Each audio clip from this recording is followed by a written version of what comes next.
तर आज 1 वर्षानंतर माझी गर्लफ्रेंड मला भेटली. तर माझ्या गर्लफ्रेंडला बघायचं असेल तर व्हिडिओ लास्ट पर्यंत बघा. आज आहे 2 फेब्रुवारी. तर मागच्या वर्षी याच दिवशी मी डिग्रस मध्ये पहिला ब्लॉग काढला होता. तर मग भावांनो, आज 1 वर्ष झाला मी ब्लॉगिंग करत आहे. आज बर्थडे आहे म्हटलं तर मग चला एक व्हिडिओ काढून घेऊ. तर मागच्या वर्षी पिल्लूचा बर्थडे होता आणि त्याचाच ब्लॉग होता आपला. तर भावांनो, मागच्या वर्षी पिल्लूचा बर्थडेचं जिथून सामान घेतलं तर ते सर्व दुकान आपण या व्हिडिओत बघणार आहोत. त्याआधी भावांनो, मागच्या वर्षीचा व्हिडिओ आणि तेव्हाचा आवाज बघून घ्या. माझ्या मित्रांनी हिला पण नाही सोडलं.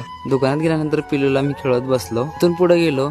वहिनीला एक पण ड्रेस आवडत नव्हता. मग आम्ही दुसऱ्या अजून दुकानात बघायला गेलो ड्रेस. तेव्हा आवाजात दम नव्हता भावा. आता आहे तुमच्या पुढे मग काय भावा. आज पिल्लूचा बर्थडे आणि पिल्लू झाली डायरेक्ट हॉटेलला. हॉटेलच्या आतमध्ये आल्यानंतर तिला घसरगुंडी दिसली. आता गेलो म्हणलं मग मी तिच्या सोबत मी पण लहान लेकरू झालो. मग तिला खेळत बसलो मी तिथं. दादा आणि वहिनी पिल्लूची पुरी शॉपिंग करून आले होते. त्यानंतर पिल्लूचा झाला होता घरी जाण्याचा वेळ. मग पिल्लूने बाय केले, सर्वजण घरी गेले. त्यानंतर मी आणि मोना आम्ही दोघं पण निघालो मग डिग्रस मध्ये दुकानं बघायला. तेव्हा सर्वात आधी आम्ही फटाकड्याच्या दुकानात गेलो होतो. तिथून गेलो होतो छत्रपती शिवाजी महाराज चौकातून कपड्याच्या दुकानामध्ये. तिथून आम्ही दुसऱ्या कपड्याच्या दुकानाच्या तिथे गेलो होतो. तर इथंच आहे मग माझी गर्लफ्रेंड. कमेंट मध्ये नक्की सांगा की माझी गर्लफ्रेंड कशी आहे ते. आणि सर्वात लास्टला आम्ही या दुकानामध्ये गेलो होतो. तर भावांनो, याच ठिकाणी आपला ब्लॉग संपला होता. तर भावांनो, या 1 वर्षामध्ये इतक्या हार जीत चढ उतार होते ना, तरी पण हार नाही मांडली. कारण आपल्याला सर्वांपेक्षा वेगळं काहीतरी करायचं होतं. स्टार्ट केलं होतं 0 फॉलोअर बसून. आज तुमच्या सपोर्ट मुळे तुमच्या भावाचे 5000 फॉलोअर झाले. असाच सपोर्ट राहू द्या भावांनो. तर बाय बाय भावांनो, भेटू उद्याच्या मिनी ब्लॉग मध्ये.